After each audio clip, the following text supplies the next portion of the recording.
The following is a special presentation of Tony Kurre Radio.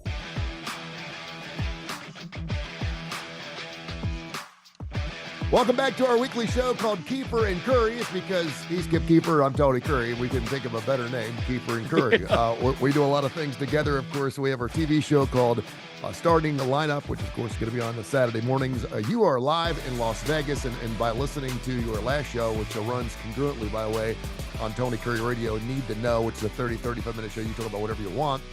And then, of course, we do the Keefer Kurre show. Sometimes you'll find that there's some comparisons between the two because I'm listening to you do the first show, and sometimes I think, damn, that's an idea that I have for our next show. And so I kind of want to do that. So while you're out in Las Vegas, enjoying the glitz and glamour, nothing to worry about. You got the Sphere out there. You got the Eagles coming to town. You're checking out Las Vegas night games. You got a birthday coming up here in a week. I mean, it's all good in the world of Kip Keefer because you're in Las Vegas and it's all good. And then for a good reason, a lot of people go to Las Vegas because they don't want to know what's going on in the rest of the world. Yes. Is that fair to say? Yeah, I was here this convention's the same first week of October. I was here last year when that terrible tragedy happened in Israel, and I didn't know about it for like 3 days because you're just blowing and going out here. Oh, and by the way, we named it Keefer and Kurre because some of our other nominees like Dim and Wit just didn't sound as good. or two boobs and a blonde. That doesn't work either. No. So while we're doing this show, I woke up this morning at about 3:30. First of all, because I had to pee. It was about 30 minutes earlier than I usually have to. I need to go to an OBGYN for that. The Hurricane Milton was a 1. And as we start the show, and as you've just been doing, Need to Know, it is now a 5. No, I'd say I had not heard that. Yeah, it has intensified faster than any hurricane on record in the course of just 4 or 5 hours. It's gone from a 1 to a 5. It looks like it's going to hit right between Tampa and Fort Myers. They're saying it's not nearly as big as Helene was, but it will do more damage because it's coming in at an angle. It's kind of slipping the top near Cuba, and then it's going to spin up to the left and knock it out. And I've heard numerous stories this morning. You know, it's one thing to have property on the Florida coastline, and you have to go down there once or twice or 3 times a year and board up your buildings. And then New Orleans, we got friends that live in New Orleans and people that live down the beach. And it's another thing when a storm comes in like Ian or like Helene, where it just wipes out the entire state. And then in this state, I'm talking about North Carolina, but this particular case, we saw what Ian did to Florida. It's from top to bottom. It's from Tallahassee all the way down to Miami. It's just red. It's unlike anything I've ever seen. And I was talking to a friend of mine earlier this morning who works for State Farm Insurance, and they are scrambling. Every insurance company on the face of this earth, and by the way, there's only 4 insurance companies. I don't know if you knew this. I learned that from Home Field Advantage, which is a mortgage show I do here on Tony Kurre Radio. There are only 4 major insurance carriers in the United States. All the other insurance companies are underneath that umbrella of those 4 companies. They've bought up, right? Yeah. So if you're sitting there, well, I don't have, I have Geico, I have this, there's only 4 major ones that pretty much control everything. And so when one of those big ones says, we're not going to cover you anymore, that goes for everything that's underneath that umbrella, which may be another 20 or 30 different insurance companies. Well, I don't have them. Well, you probably do. You got to be covered by one of the 4. And I'm going to make a cluster of crud here, okay? But I want to spin this and I want to turn it into something good because by listening to your show, you always are a glass half full kind of guy, and that's what I love about you. I read this morning that we have now spent $61.3 billion on the Ukrainian crisis, on that war. We have now spent a record, and this just came out 3 hours ago, a record $17.9 billion on Israel since that war started in Gaza, where, by the way, 42,000 people have died. And then to throw everything into this big ball of whatever you want to call it, we have an election coming up in 30 days. Mm-hmm. And I guess what I'm saying is I wish like hell I was in Las Vegas right now. I wish I was sitting at a sports book and can turn all this off. But as an American, I feel like this is the first time in my life. I'm 58 years old. This is the first time in my life this morning that I've actually have a certain level of anxiety And this is me. Dude, I'm the most positive minded guy you're ever gonna find. I mean, I'll put a spin on anything. And I know the Lord is great, and I know that He's going to be sufficient for our needs, and I know that He's going to get us through everything we need to, unless, of course, He's coming back the second time before this all happens. Yeah, which is written. It is written, and everything that's happened in all the prophecies have come true. It's going to happen. We just don't know when that's going to be. Maybe we'd be better off if it was sooner than later. But I kind of want you to tackle some of these things because I'm from the idea, and you know a lot more about politics than I do. I always want to know, where the hell is this money coming from? Where is all the money coming from? If you're sitting there telling me that FEMA is run out of money, and I realize that everyone's got their own. Let me put this in order here. A lot of people, when UAB football fell apart in 2015, 2016, a lot of people said, wait a minute. Isn't UAB one of the greatest hospitals in the world?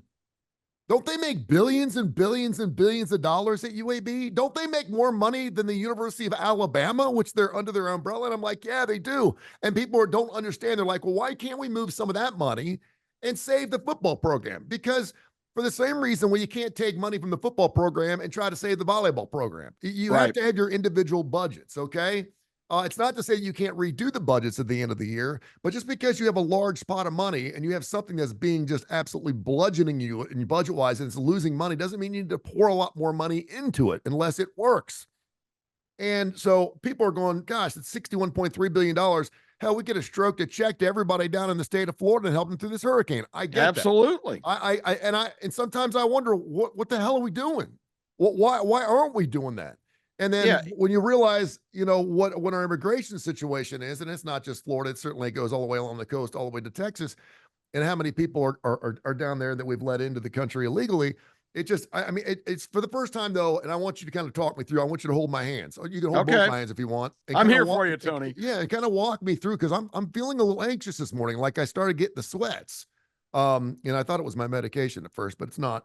And I'm thinking, I'm starting to do some. I'm going, okay, what's happening here? First of all, I know we live in the greatest country in the world. Period. That's it. I don't care where you live. The United States is the greatest country. We have a shitload of problems in this country, and it's because we're free. And it's because everyone's got a voice and everyone's got an opinion. And I get that. We still live in the best country in the world. I wouldn't want to live anywhere else.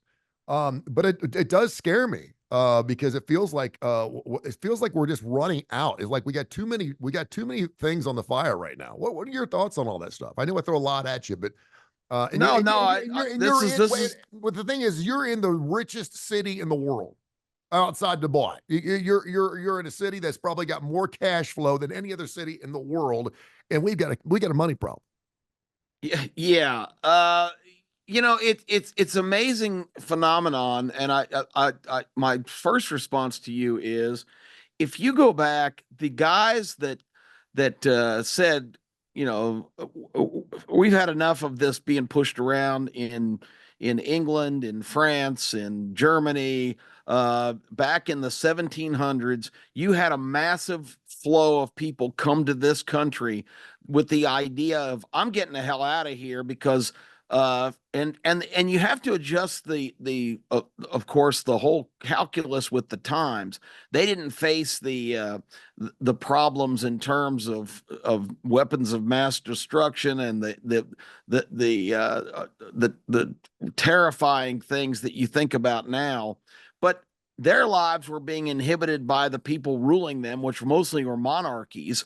And they said, to hell with this. We're going to go to the new world and establish a better way of life. And that was the motivation. I love the story, Tony. You always hear about American exceptionalism. And the term American exceptionalism came from basically biblical origins. Reagan used to make references to the shining city on the hill. That's in the Bible. Mm-hmm. All eyes will be cast on this shining city.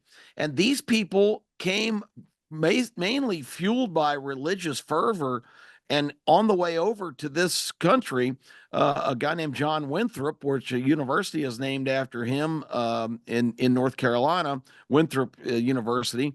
John Winthrop was a preacher and made a speech on a boat before he even got to America, talking about we're embarking on the greatest mission in human history to establish the shining city on the hill. Took it right from the Bible. And he said, but in order to achieve that, we have to be exceptional. The whole dream of America needs to be based on exceptionalism.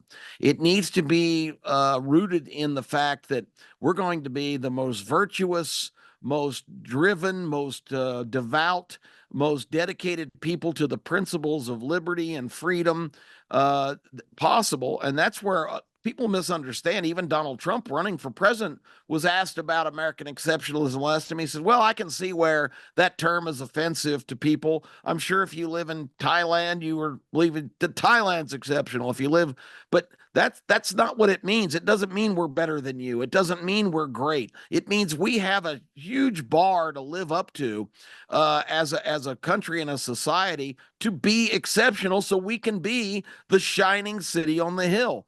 And it's kind of basic, and it sounds like a rhetorical answer to your question, but I think we've gotten away in America from that concept. The founders, what they wrote and what they foresaw, Tony, and the American Revolution, and these guys were putting their lives on the line. They were guilty of treason because we were still under British rule. They could have been arrested and hung, and some of them were. Yeah. But they put their name on that document and said, this is what we believe in, and this is what we're going to be. Life, liberty, and the pursuit of happiness. Pursuit of happiness doesn't mean being out here and drinking beers in Las Vegas and going to the sports book and going to the Eagles.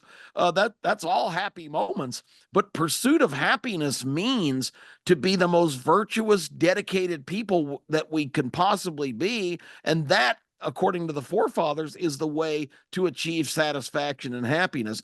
And it was all part of this great goal. And as the centuries have gone on, we've kind of gotten away from that concept.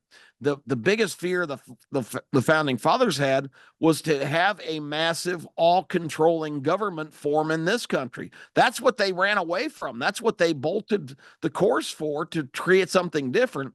And now you've got people that never have been a believer in the American experiment, because that's what Abraham Lincoln calls it, the most audacious experience in human history, to say we can have a republic of the people, by the people, for the people. But now we have allowed this creeping kind of intervention in our way of life, where people in Washington have kind of broken away, and they are their own elite society. And every dollar that you and I send to Washington from our hard work goes into what they think is their money. It's not me, and it's not you and me anymore. We're not in charge of jack shit. They have taken on this role of being all wise, all powerful, and it's exactly what the forefathers were afraid of. And when you say we've spent $63 billion in Ukraine, I mean, what's happening in Ukraine is appalling. But if that means we don't have money to take care of our own citizens who have not had power or cell service, or their homes have been washed away, everything they have is gone. Mountains were literally tumbling to the ground because of the excessive rain. If we've reached that point where we're more worried about people in Lebanon and in the Gaza Strip and Ukraine than we are about Americans, we've totally lost our way, Tony. You asked where the money's coming from. It's coming from me and you and everybody else listening to this. And they're spending that money how they want to spend it. We don't have a say in the whole thing. Yeah. And the only say we have is the political process, but it's been hijacked now because even, and that's why I say all the time, I'm not a Democrat, I'm not a Republican, because I think when people get to Washington, they're on the other team now. This is a large controlling government that wants you and me to pay for their activities, to do whatever the hell they want and print whatever money they want. That's why everything is so expensive, because, okay, hey, let's do a big relief plan, $1 trillion, a budget reduction Reduction, or whatever, Inflation Reduction Act, which they just Yeah. spent on all their political supporters and their cronies and their own projects, has $1 trillion reduced the term is so ridiculous. It Yeah. hasn't reduced and we know exactly what that was too, because I mean, exactly. it came right during COVID, and everyone was looking for a piece of pie, and it was purely a political move. And Absolutely. you know, part of me is like, I'm all about corrections in life, and sometimes you don't learn anything unless you go through a certain amount of pain. That's also a biblical thing, right? Yes. God chastises the ones He loves, and I thought to myself, I remember sitting here and I got a check for $5,600 from the government during COVID. I don't know what it was for. I still don't know what it was for. I know I know I had to give half of it to my ex-wife because it was from the government, and I had to give everything, and we were going through tax and stuff. And I thought, wow. And I can remember doing a show saying, you know, when they were giving out these stimulus checks of $400 or whatever it was, I'm like, you don't have to do this. Well, I'll figure this out. I know my business is closed. I know it's hurting my business. I know a lot of people out there in different situations. Some people are worse than I am. Some people are better. And this hurts. Now, as far as in forbearances and maybe letting us slide a little bit on some payments, I'd really appreciate that. And I think most people did that. My mortgage company did that. My auto insurance company did that. Everybody was like, take your time. We'll get there. But I don't mind so much the pain, because we were all going through it. Yeah. And what we try to do is just throw just a boatload of money at it and try to fix it. And for a lot of people, it did. And because of that, more than three fourths or 75% of every dime that came out of the government was spent illegally on shit that we didn't need. Yes. Right? Everyone was doing PPP loans and everything, was taking millions and millions of dollars out. People were creating people are still starting businesses in Florida and using the BP oil money to open businesses in Florida. It's amazing. I have a friend of mine, who I will not say, who just opened up a bar in Florida 3 months ago. And I'm like, how the hell did you do this? He's broke. He did it because he's got BP money from 12 years ago. They still have billions of dollars in this slush fund down there that they still haven't gone through. And he created a business based on something that happened 10 to 11 to 12 years ago. Smart, dumb, criminal, whatever you want to call it, it's there. Let me ask you. Let me go ahead. respond to your point. Government believes that they are they're basically our parent now. Yeah. Oh, our sheep need some help. So let's pass out some of their own money and print money we don't have. That's why inflation's through the roof, because you've got a government that just prints up money that has no value. But what that does is the money that's in circulation becomes less valuable, because a dollar is diminished by this pretend money that they just print up. So it's for every dollar manufactured, your dollar in your pocket is worth less and less. That's why things cost so much. A lot, and I can't help it. A lot of this feels like it came back from like the 2007, 2008, 2009 crash too. Yes. Remember when all the banks closed and all the dealerships, all the car dealerships, and the government bailed them out. They bailed them out. We bailed them out. That's the thing they don't understand. It's not the government bailing them out. It's you and me. It's our money they're spending. There were more mortgage companies in Birmingham than churches. I want you to think about that for a minute. There are more mortgage companies in this town than there were churches. Incredible. I want you to think about that. And of course, 99% of those went bye-bye. Because if you took the buyout from the government, what happened? Okay, now you have to play by our rules. Yep, okay? That's right. When they bailed out Ford, you're on the hook. You know, if you didn't take any of the money from the government, you were on your own, but you still stood by your own rights and you could do whatever you want. But if you took money from the government, you're going to do it our way. And it's just I would say right now, government's as big as it's ever been, and I hope it doesn't get any bigger. And there's still money out there. I get 2 calls a week from these schmucks at these places. I see your company continue to operate through COVID in 2020. Yeah. We've still got you're eligible for up to $50,000 a month or something for I don't know what they call it, but I mean, so there's still all this money the government's created. It's still in circulation. It's I got a phone call last week. They wanted to give me like over $10,000 for $3,700 per employee, and I said I have one. and I don't want to have to answer to you. I've already taken out my PP loan. I got my $7,500. I spent it. I went ahead and paid it back. I don't want to have you guys looking at my stuff at all. I've got enough issues with the IRS. Let me ask you this, because and we could do a million shows, and I love talking to you about this stuff because I really feel like you know what you're doing. if we just cut off the war thing really pisses me off. Oh, There is no short Tony, war. it's never going to end. No, it's not. It's never going to end. It's never going to end. It's never going to end. And let me throw in another poison pill in Ukraine. Zelensky is not a hero. Zelensky is a thug.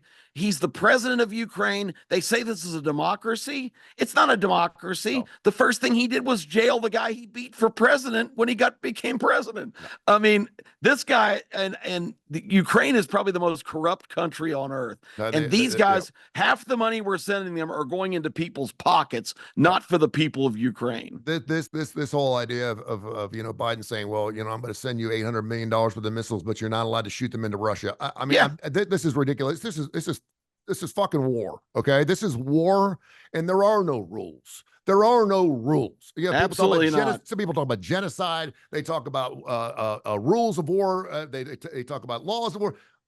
You're killing innocent people every single day. Yeah. Okay. So don't give me this crap about, oh, this is illegal or this is illegal. We can't do this because he's a war criminal, blah, blah, blah, blah. That is a bunch of horse shit. We're killing each other. We're killing 3- and 4-year-old children every single day. And financing it. And financing it. So I don't want to hear about that. And unfortunately, two guys, Keefer and Kurre, I wish we could do more. Maybe by people listening to this podcast, maybe we can move the needle a little bit. But I do wonder if the United States, and I'm curious. I'm not saying I'm going this way, but I'm curious because Donald Trump keeps saying that these two wars are going to end the minute he takes office. He's full of shit. First of all, he lies about everything. And I know that. And you know that too. He says things that we want to hear. And one person can't end the war in Ukraine, but he can move the needle quite a bit. And I'm wondering, you don't get into a fight with someone unless two things happen. First of all, you could win. Or second of all, you know how it's going to turn out. And right now, we don't have an answer to either one of those. I mean, you ask Ukraine, one day they feel like they're going to win, the next day they're not. We got all these rich people that had all their yachts and shit taken away. I don't know what's going on. What's happening? We have a big dock somewhere with all these boats and all these billions of dollars, and they're still pumping out oil. They're still pumping out things. Hell, Russia's getting equipment stuff from Iran. I mean, it's ridiculous, and it's never going to end. It's never going to end because you know why? We can create military operations and missiles and bombs faster than we can blow them off. Well, because so it's never going to end. Like you said, there's so many layers to this. A big reason that there's just so much war now is because one of the biggest political sponsors of one of the parties, and they also have investments on both sides. Again, the parties kind of blend. You've got a few really idealistic people on both sides, but most of them are just on the Washington team because everybody that gets, why do you think they fight so hard to get reelected? They start running for reelection the first day they're in service. Yep. The reason is because it's the best gig on earth, Tony. If you go to Washington, Northern Virginia, the gated communities, the houses, and they're all government employees. It's the biggest gravy train ever invented. Do you remember when Tommy Tuberville said he was going to run for office and he came into our studio? Of course, he was just slightly removed from doing the text type thing. He came and I was like, I said, why do you want to get in politics? And he's like, because I care more about this country and blah, blah, blah, blah, blah. Now I know. It's the greatest gig on earth. It's the greatest gig on earth. And they won't give it up. Yeah. It's just amazing to watch all that unfold. And it's not about me and you, it's about what they get. And how can any American not be appalled, but we just shrug and forget about it? Harry Reid, I'm in Nevada right now. He had declared bankruptcy 2 years before he said, hey, I think I'll run for Senate. So he ran for the Senate. He had been like a local politician in some podunk town here in Nevada. He won that. This guy came from bankruptcy, Tony. He served in Washington for 28 years as a senator, which that wasn't the intention of the founding fathers either. You were supposed to ride your horse up there, vote on a couple things, and get your ass back and harvest your crop. These career politicians, when Harry Reid walked away from Washington, Tony, a job that as a senator pays $180,000, he had $35 million net worth. Where the hell did that, I always use the stronger word, where did that come from? It comes from getting a check from everybody who wants you to support them. And in this case, tragically, Raytheon and a lot of the huge military infrastructure companies that make all these bombs, make all these tanks, make all these planes, they are financing Washington and putting money in all these people's pockets. And, a lot of people are getting filthy rich while the country's just going to hell on a bobsled. That's why Boeing can probably crash a plane every week for the rest of the year, and they're still going to be in business. They're still going to be in business. Hey, man, I could sit here and talk to you like 14, 15 more hours, but we got to go. We have to leave some for next week. Hey, I don't know how hopeful that message was, but the thing is, I'm not shaking like I was, so I think you did a good job. Well, that's good. My message to wrap this up, Tony, is the American people need to, they keep talking about protest as part of being American. Well, where's the American protest of enough of this bullshit government? Stop spending our money on stupid shit that doesn't help any Americans. We are the kindest, most generous, most giving country in the history of mankind. But at some point, you've got to take care of your own people, your own country, or the gravy train's going to come to a halt. But in the meantime, the people that put money in their pockets just are going to, like Don Johnson once said when he was on Miami Vice, somebody said, "How long are you going to do this show?" And he goes, "Hey, I'm going to ride her till she bucks me." and that's kind of the attitude they have. Hey, now he's on the love boat. I know. Don Johnson's a beast. Anyway, the hopeful message is Americans need to get out in the street and say, enough of this. Yep. We want our country back. We want our country back the way it's supposed to be. Not just being irresponsible and being pretty much Americans last. And I don't say that lightly, but I love every brother and sister I have that are my countrymen, and that's my first priority, and that needs to be everybody's first priority. Hopefully that'll all start on November 5th. We'll see. Thank you, my friend. Hey, have a great time out in Las Vegas. I want you to turn off all social media and turn off all the news because there's nothing good on it. We'll take care of it on our end. You go out there and just have a hell of a good time. Well, I get to see my grandson tonight. I know you do. I know you're and I probably can't cry. wait. I know. Go see your grandson. He's the man. You got a birthday coming up, and we'll be doing the show, the starting lineup from Las Vegas out there. Yeah, so, I'm going to be on the boulevard for my part, which I can't wait. Gonna be pretty I'll have cool. my SEC shirt on, and we'll get that cranked up this week. So, by the way, I did mention, I think you saw this, K4 Wins, a little show that we also do. We do a show with you and your son and Kai and myself. I think we were 13-0. I don't even like to throw the number out because I know people are going to go, whatever. Go to the website. You go to the website. Look, we were 13-0 and got in professional football yesterday. It was crazy. A perfect 5-0 yesterday. And then, of course, we hit some early picks. So check those out, and we'll have some more plays. We take our plays from the starting lineup along with Case and, of course, live from the desert. You guys, I'm expecting some really good bells and whistles from you guys since you're going to be out there together picking ball games. You two handicapping together over a couple of beverages should give us some big-time winners. So I'm looking We'll forward see what to we that, can do. There's for college football, there's an occult shop right down the street. I'm going to go buy a crystal ball or something because college football is insane right now. Let me know what it says about Trent Dilfer and his job security. I will. I'm praying for Trent. What a great guy, and what a shame that UAB is off to such a disastrous start. We'll see what happens. My two favorite teams are 1-4. It's not the end of the world. The sun will come up tomorrow. Enjoy your vacation, my friend, and all the hard work you do. We'll talk to you a little bit. Thanks, Tony.